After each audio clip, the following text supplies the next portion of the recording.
Oke, halo semuanya kelas 11 MIPA. Jadi kita balik lagi. Sekarang kita bakal latihan soal-soal perhitungan kesetimbangan kimia.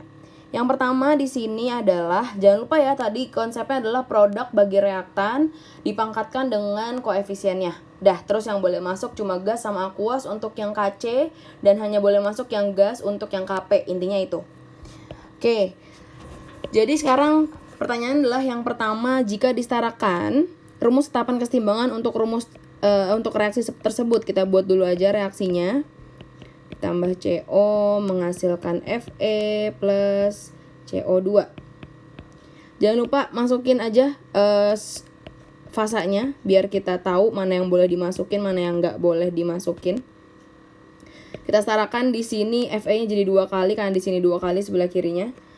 Sebelah kiri oksigennya masih 4 kali, di sini masih 2, tapi kalau kita tambahin 2, C-nya jadi harus 2 juga dan akan terus seperti itu. Jadi gimana kalau kita tambahkan 3 di sini? Dengan catatan oksigennya jadi ada 6 di sebelah kiri. Untuk itu kita tambahkan 3 juga di sini. Jadi dia punya 6 oksigen dan 3C. Di sini juga punya 3C. Jadi sudah setara. So, untuk nyari nilai K-nya yang boleh masuk hanyalah yang gas dan aqueous. Untuk di sini solid gak boleh masuk, jadi kita coret aja.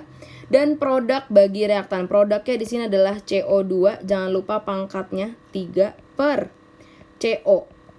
Jangan lupa pangkatnya 3 juga. Jadi jawaban nih yang untuk nomor 1 adalah yang B. Produk dibagi reaktan, produknya dipangkatin koefisien, begitu juga dengan reaktannya. Selesai. Yang boleh masuk hanya gas dan juga aqueous. Untuk solid gak boleh masuk. Kita lanjut di selanjutnya. Di sini udah Ibu kerjain, jadi teman-teman tinggal ikutin aja bagaimana step by stepnya.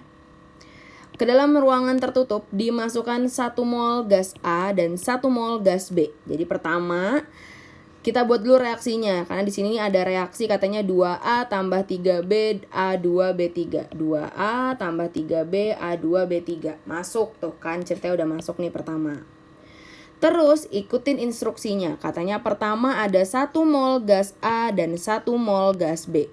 Mula-mula ada 1 mol gas A dan 1 mol gas B. Yang warna merah itu yang mula-mulanya.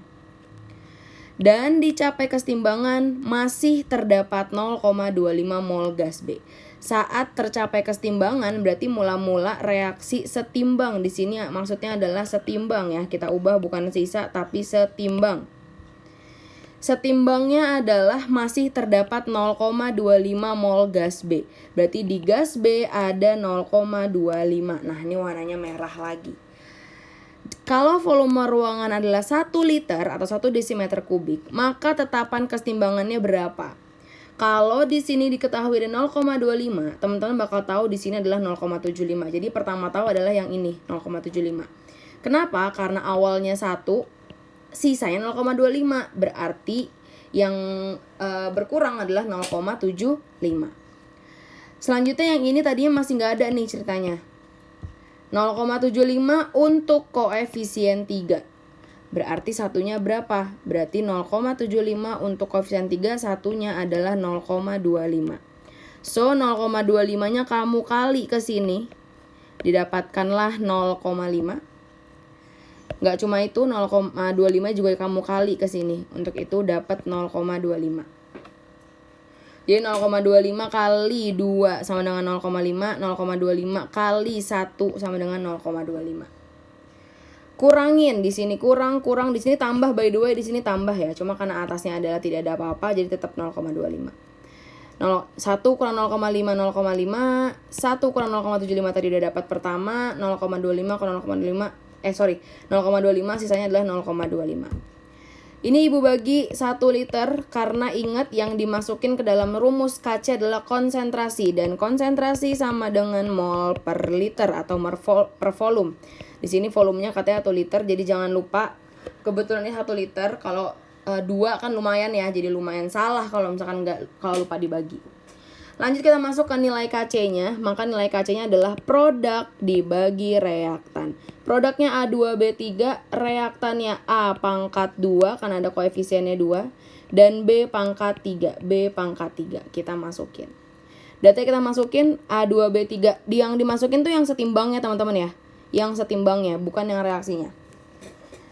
Berarti di sini 0,25 per 0,5 kuadrat dikali 0,25 pangkat 3, jangan lupa.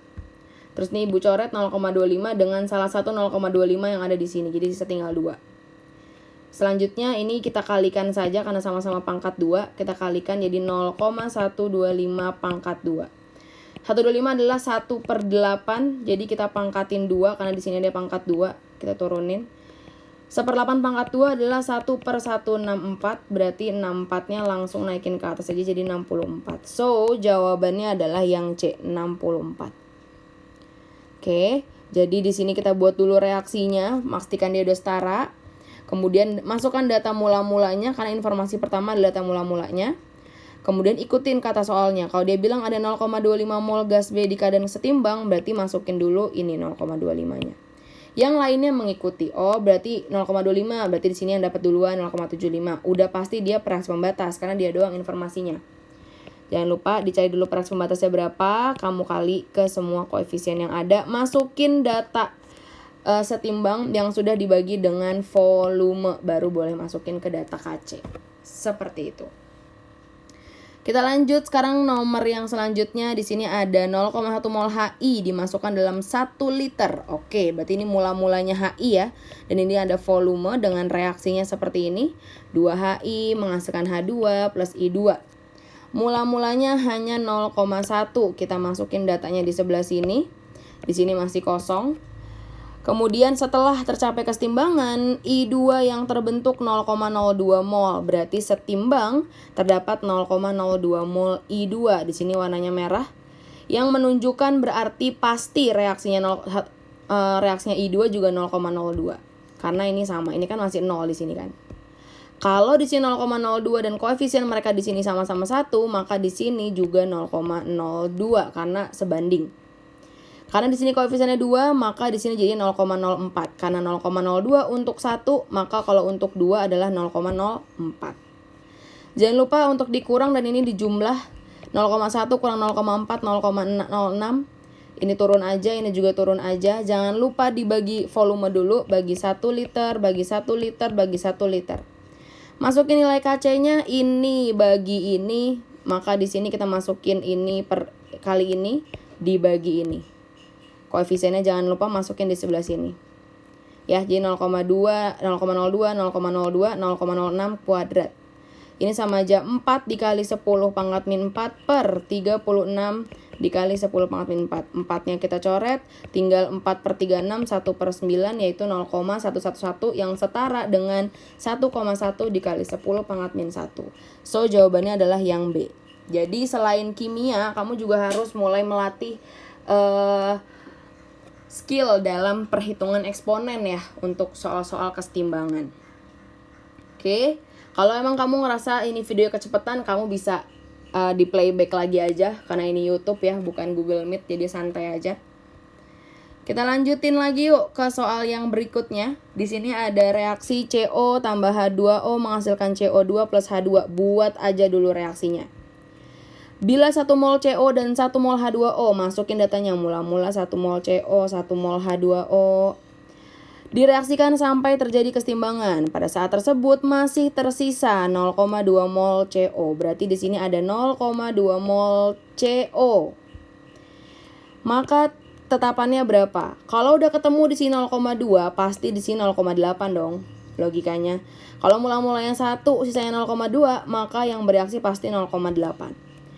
Selanjutnya karena ini udah setara, C-nya 1, H-nya 2, kemudian O-nya 2 udah setara. Jadi mereka semua di sini koefisiennya sama-sama 1. Maka jika di sini 0,8 semuanya ikutan 0,8. Kenapa? Karena semuanya sebanding 1 banding 1 banding 1.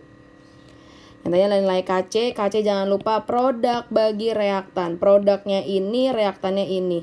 0,8 kuadrat dibagi 0,2 kuadrat. Ini ibu jadiin kuadrat bukan karena koefisien tapi karena ada 2 kali aja. Ini kan sama aja 0,8 dikali 0,8 ya. Jadi langsung aja kuadrat. Ini juga sama 0,2 dikali 0,2. Jadiin aja langsung kuadrat. Tapi ingat kuadrat di sini bukan koefisien ya, tapi memang perkalian biasa aja.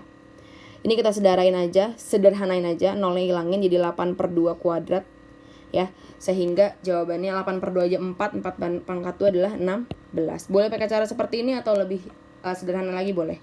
Jadi jawabannya adalah yang 16. Seperti itu teman-teman, semakin mudah bukan? Kita lanjutkan. Nah, ini dia.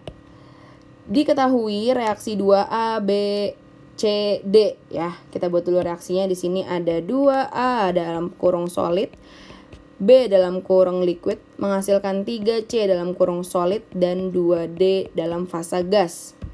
Yang tepat untuk nilai Kp, ingat produk bagi reaktan, dan kalau pressure, tekanan yang boleh masuk hanya gas saja. Solid, liquid, solid gak boleh masuk. Sehingga jawabannya untuk Kp adalah tekanan parsial dari D yang dipangkatkan 2. 2-nya dari koefisien, P-nya karena yang tanya adalah tetapan parsial. Jadi jawabannya adalah yang Depok. Yang boleh masuk hanya gas saja. Solid, liquid, solid gak boleh masuk. Gampang ya. Lanjut. Di sini ada soal untuk nilai Kp, PCl3 ditambah Cl2 menghasilkan PCl5. Diperoleh data sebagai berikut. Setimbang, ini udah data setimbang ya teman-teman ya. Udah data setimbang, jadi kita nggak usah ngereaksiin MRS lagi karena dia udah data setimbang. Setimbangnya PCl3 adalah 3 mol, Cl adalah 3 mol, PCl5 adalah 1 mol. Jika tekanan total reaksi tersebut adalah 7, maka Kp dari harga tersebut adalah, by the way, kalau mau masukin nilai Kp, kan ini ya. Coba ibu kasih ingat lagi, berarti Kp-nya adalah tekanannya PCl5 per tekanannya PCl3 dikali tekanannya Cl2, tekanan parsial masing-masing. Nah, di sini di perhitungan ini adalah perhitungan untuk menghitung masing-masing tekanan parsialnya. Pertama, ini dulu PCl5 dulu. PCl5 sebelah sini ya.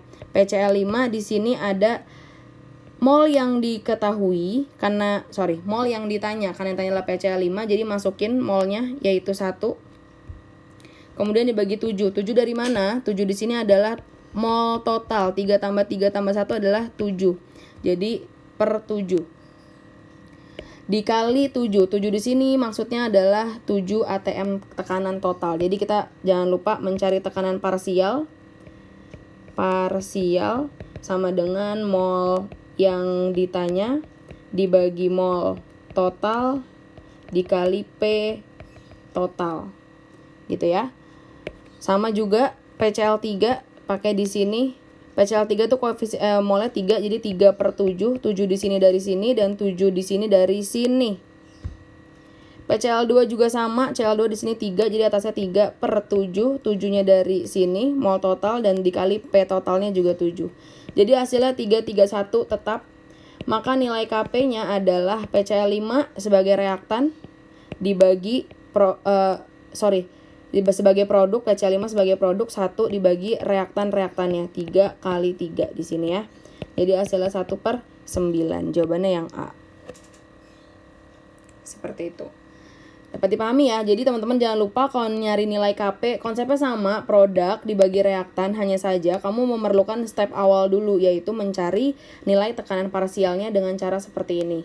Mol yang ditanya dibagi mol total, dari sini dijumlahkan saja dikali tekanan totalnya. Tekanan total pasti ada soal. Tekanan total pada reaksi tersebut adalah 7 gitu. Selanjutnya di sini masih ada beberapa soal lagi. Harga tetapan kesetimbangan untuk reaksi. Nah, kamu perhatikan di sini reaksinya adalah 2SO2 ditambah O2, reversible 2SO3 dengan KC-nya 64. Pada suhu yang sama, perhatikan ini adalah clue. Suhu sama. Harga tetapannya jadi berapa gitu, nilai K-nya jadi berapa. Yang ditanya adalah SO2 ditambah setengah O2 reversible SO3. Ini nilai K-nya jadi berapa gitu. Kalau kamu perhatikan, perbedaan yang kedua dan yang pertama adalah yang pertama ini ada angka 2-nya. Ya enggak? Yang ini udah habis angka 2 dan ini jadi setengah, di sini 2. Artinya apa? Ini 1 nih kan. Artinya apa? Artinya ini tuh setengah kali lipatnya. Ya kan, artinya ini dibagi 2, kita bagi 2 reaksi ini, ya, atau kita kali setengah di reaksi ini. Dan ingat tadi waktu belajar pertama nih ya, berarti kan reaksi jadi dibagi ya. Jika reaksi dibagi dengan konstanta N, maka tinggal diakarkan saja. Ini kan pada suhu yang sama ya. Jika reaksi dibagi dengan konstanta N, maka diakarkan saja. Tadi kita bagi 2 ya. Tadi kita bagi 2 di sini. 2SO2 jadi SO2, 1O2 jadi setengah O2, 2SO3 jadi 1SO3. Maka nilai KC aksennya adalah akar pangkat 2 dari 64 atau sebesar 8. Jadi teman-teman kalau menemukan reaksi yang 2 kali lipatnya, atau setengah kali lipatnya, atau kok ini kayak cuma dibalik doang ya gitu, teman-teman bisa cek lagi di halaman atau di video yang tadi sebelumnya tentang perhitungan tetapan kesetimbangan, yang bahwa K hanya dipengaruhi oleh suhu. Jadi jika suhunya sama, maka perhitungan nilai K-nya tinggal diginiin aja. Kalau reaksinya adalah reaksi penjumlahan, kamu kali. Kalau reaksinya dibalik, kamu bikin 1 per. Kalau reaksinya dikali, kamu pangkatkan. Jika reaksinya dibagi, maka kamu akarkan saja. Seperti itu. Lanjut, soal terakhir untuk latihan soal kali ini adalah PCl5 lagi yang terurai menjadi PCl3 dan Cl2. Buat dulu reaksinya. Pada suhu 760 Kelvin adalah 0,05. Berarti di sini udah diketahui nilai kesetimbangannya atau nilai Kc-nya udah ketahuan, yaitu 0,05. Jika konsentrasi awal PCl5 adalah 0,1, masukin datanya di sini 0,1 dari sini. Maka pada keadaan setimbang PCl5 yang terurai berapa persen? Ini arahnya mencari nilai alfa berapa persen. Nanti reaksi dibagi mula-mula. Sayangnya pada saat kita masukin 0,1 mol, di sini masih kosong, kita nggak bisa menentukan berapa reaksinya karena tidak ada informasi. Kalau tidak ada informasi seperti itu, teman-teman masukkan aja variabel x, x, x. Kalau koefisien mereka sama-sama 1 kayak gini, jadi x-nya tetap sama-sama 1. Tapi seandainya di sini ada 2, koefisien 2, yang di sininya x, maka di sini 2x, di sini x, gitu. Tapi karena di sini koefisiennya 1 semua, maka katakanlah di sini x, maka di sini juga x, di sini juga x. Maka setimbangnya adalah ini dikurang ini, 0,1 kurang x, ini tinggal diturunin, ini tinggal diturunin. Jangan lupa kita bagi 1 liter, karena kita mau masukin data ke nilai Kc-nya. Ini kan Kc ya, berarti konsentrasi. Diketahui nilai Kc-nya adalah 0,05, jadi kita tinggal masukin aja. Kc-nya sama dengan produk x kali x, di sini ada x gitu ya, per 0,1 min x, 0,1 min x. Tidak ada yang pangkat di sini karena koefisiennya 1 semua. Masukin datanya, Kc-nya adalah 0,05 dari soal. Ini jadi x kuadrat, ini jadi 0,1 min x. Kita kali silang ke sini, ini jadinya ini kita kali begini ya. 0,1 kali 0,05 jadi 5 kali 10 minus 3. Min x kali 0,05 jadinya min 0,05x sama dengan x kuadrat. Kalau kamu perhatikan ini seperti reaksi fungsi kuadratnya matematika. Ibu ubah x-nya jadi geser ini semua ke sebelah kanan jadi 0 sama dengan. Di sini 0 sama dengan jadi seperti ini. X kuadrat ditambah 0,05x dikurang 5 kali 10 pangkat minus 3. So untuk menyelesaikan reaksi seperti ini adalah menggunakan pemfaktoran, teman-teman. Tapi karena pemfaktorannya agak ribet di sini, jadi ibu kali dulu angkanya biar enak. Ibu kali 200, jadinya 200x kuadrat plus 10x min 1 kali 200 semua. Kemudian 200x ini ibu jabarkan 10x min 1-nya menjadi 20x min 10x. Dengan tujuan nanti 20x-nya ibu keluarin. 20x-nya ibu keluarin, jadi di sini 10x plus 1, ini 10x plus 1 juga ini kita kita faktorkan. Nanti 10x dikali 20x kali 10x tetap 200x kan. Jadi harganya tidak berubah. So yang kita masukin data yang difaktorkan saja. 10x plus 1 sama dengan 0, maka x-nya adalah minus 1 per 10. 20x min 1 sama dengan 0, maka x-nya adalah 1 per 20. Yang memungkinkan adalah datanya yang positif, teman-teman. Kalau yang negatif nggak memungkinkan, jadi memungkinkan adalah yang positif. Dari sini kita masukin ke nilai alfanya. Alfa adalah tadi disosiasi, derajat disosiasi, reaksi dibagi mula-mula. Reaksinya adalah X tadi ya. Mula-mulanya adalah 0,1. X-nya udah ketemu kan tadi ya, 1/20. Berarti ini sama aja 1/20 dibagi 0,1 atau sama saja 1/20 dikali 0,1. Hasilnya adalah setengah. Kali 100%. Hasilnya adalah 50%. Jadi jawabannya adalah yang E. Seperti itu. Ibu harap teman-teman bisa menerima semua pelajaran yang Ibu berikan hari ini. Jadi kalau Ibu terlalu cepat ngajarnya, teman-teman bisa playback lagi, diikuti lagi pelan-pelan aja. Teman-teman gak perlu yang terlalu capek juga belajarnya, jadi santai aja karena kamu bisa akses kapanpun. Oke, terima kasih buat semuanya yang sudah mengikuti pelajaran Ibu hari ini. Mohon maaf karena bisa ketemu lewat YouTube doang. Ibu tutup. Wassalamualaikum warahmatullahi wabarakatuh.